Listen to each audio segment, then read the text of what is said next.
Quick question, 4-day work week. Sounds like a good idea, right? Would it work for you? For over a decade I've been saying this. Yeah. Would make more sense. 4-day work week. Sounds great, right? Would it work for you? No, because I run a company that requires me to work 5 days. Sure. I like that. Yeah. What about your boss? Would it work for your boss? No, not a chance. Ask the boss. He's our boss. A 4-day work week is being tested out in a UK pilot project. The model is 100% pay, 100% output, but working 80% of the hours. And halfway through that pilot, 86% of the companies taking part say it's working for them. So how did they do it? And could a 4-day work week work for you? A century ago, a poll predicted that by 2023 we would all be working only 2 days a week.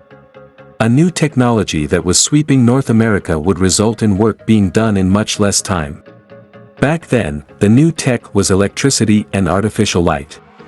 A similar technological leap happened in the 1990s. Productivity soared with the integration of the internet into all aspects of life and work. Remember? Tasks, like sending messages to clients, that used to take days now take seconds. So what happened to all this gain time? Since we can get as much done in 2 or 3 days as a productive worker in the 80s did in 5, why are we still working a 5-day week? Simply put, greed. Economic growth unsustainably consumes precious resources and lives.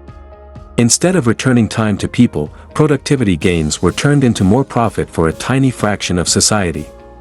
You are doing a lot more work for the same pay, making those at the top extremely rich. This needs to change. The pandemic provided the disruption needed to question assumptions about work and life. A 4-day work week, without a reduction in pay, would be a powerful incentive for a new dialogue about work-life balance. It could also unlock the public support and capacity needed to tackle our most urgent problems. Imagine 7 weeks off with pay. What value would this generate? Initially, many of us would likely rest and recover. But then we could see millions of people newly engaged as active citizens, reinvesting some of the extra time back into their communities.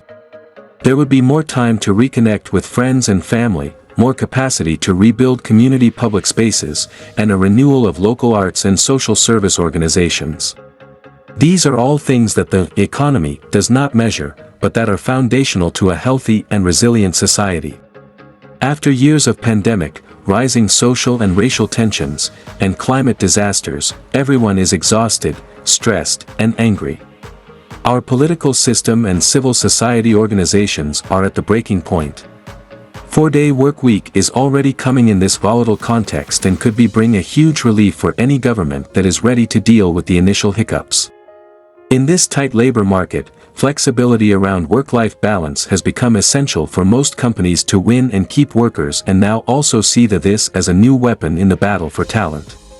The template has already been set with the largest ever trial of the 4-day work week, conducted in the UK, and has already established that the participating companies are not returning to the 5-day standard, and a third of those are ready to make that change permanent.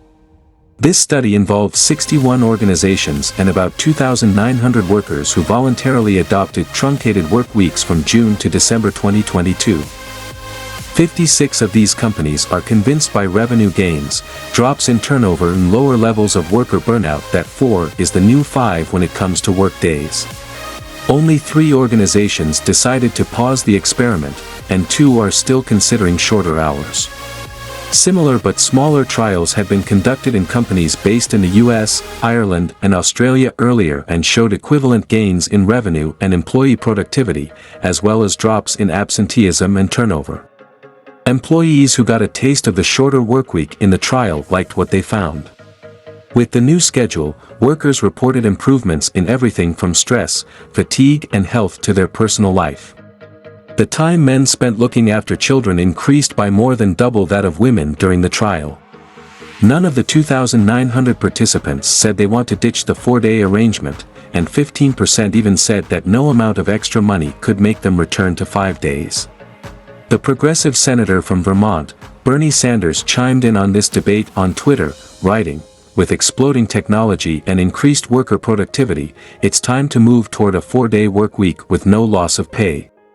Workers must benefit from technology, not just corporate CEOs. Some US companies have started testing out the idea, as well.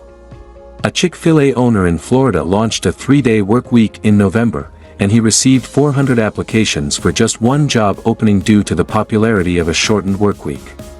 Now let's look at the findings of this experiment, and I am adding a link to the report in the description. Of the 61 companies that took part, the largest group derives from the marketing/advertising sector, with 8 firms, 18%. 20. The second largest subset is professional services with 7, 16%, with charities/nonprofits being the third largest group, 11%. Beyond that, the companies are distributed over a range of industries, including healthcare, arts and entertainment, retail, construction and manufacturing.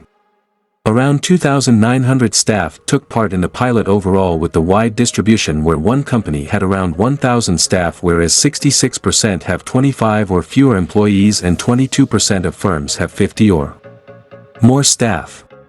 On a scale of 0 to 10, where 0 is very negative and 10 is very positive, the cohort rated their overall experience of the trial as 8.3 on average. The vast majority of companies were also satisfied that business performance and productivity were maintained.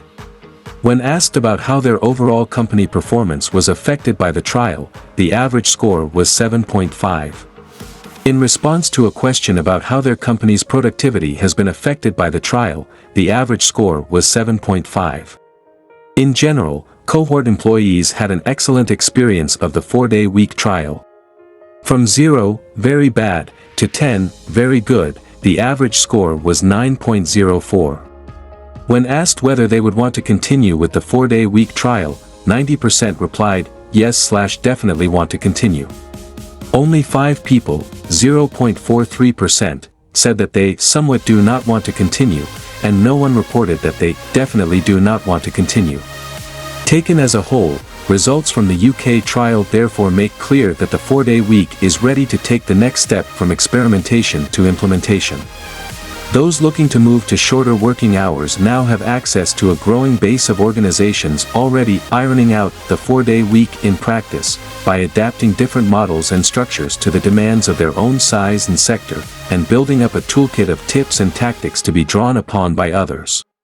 The benefits of a shorter working week for no reduction in pay are now both well known and well evidenced. Employees are happier and healthier, and the organizations they work for are often more productive, more efficient, and retain their staff more readily.